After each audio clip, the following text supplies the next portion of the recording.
we were mocking them for doing community organizing and all that for a long time. It was very effective.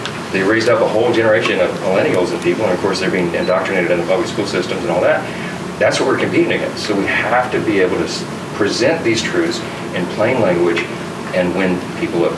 And I think we can, and I think at the end of the day, the fact that this team is going so far left right now, the public polling, as you know, is already coming back to us. We're still a center-right country. We may not all wear sweater vests with Santorum on, but we're close. We're close. We got to keep fighting. And so, yes, let me shut up. You get a question? Go ahead. I'm just curious about what you're going to do when you win back the House majority. What are the top 3 things you're going to do? So today, McCarthy is our leader, right? And so he's rolled out task forces. What we did in RSC, the way we produced all this is we separated everybody. We had 7 task forces, and we populated them with people who have a real passion, energy, expertise in those areas.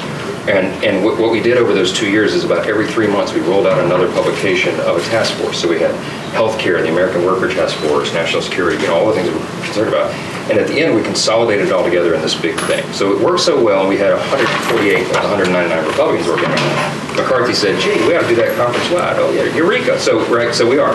So today, in fact, about an hour and a half ago, McCarthy rolled out the conference task forces, and you'll see a lot of similarities in what we did, and they're going to begin with that work product.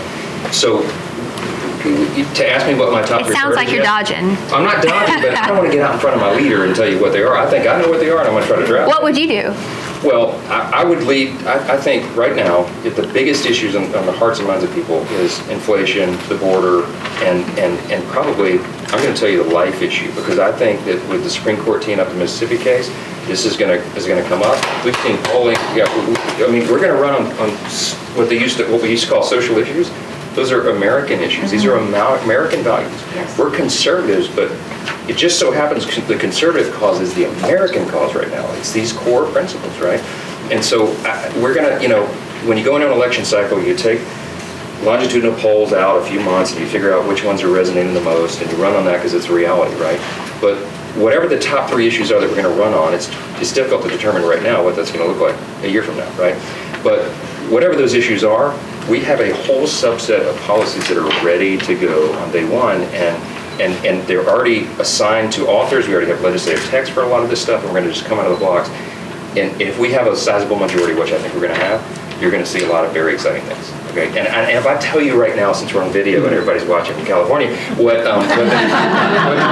top 3 priorities are, then I'll get in trouble because I am in elected leadership and I'm not supposed to jump out in front. That's just the way we do it. But I'm telling you, in the next couple of weeks and probably the next 3 months, you'll see that crystallize, and it won't be Mike Johnson's version of it. It'll be the whole conference. So. Well, I don't want to monopolize you, but life is very important to me, and President Trump he delivered us a SCOTUS that I believe is going to give us a ban on abortion sometime in my lifetime, and I'm just, what can Congress do to? So I've been working in that arena. Until that happens. I've been in that arena since the day I got out of law school, literally for almost 25 years.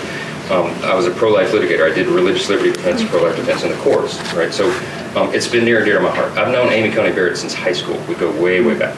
And I was one of the guys pushing Trump really, really hard to put her on the court. And I think that Amy would author the opinion. I do. I think she'd be willing to do it.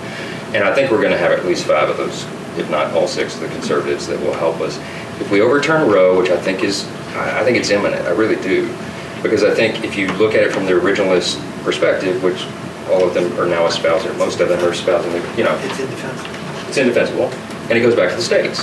And then we have the real battle, right? Mm-hmm. Because states like Louisiana, we have it in our state constitution that if the decision is returned to the states, day one, we're a 100% pro-life state. Wow. And there's 10 or 11 other states, I think, at last count, that have similar provisions either in statute or their state constitution. They've already amended it.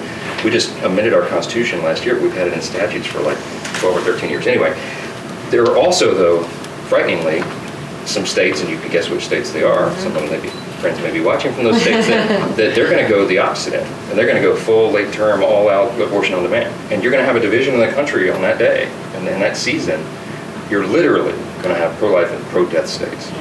And then you talk about a division in the country. But I'm optimistic to believe that people will go and follow where life flourishes, right? And so I think that it could be a real opportunity. Thank you.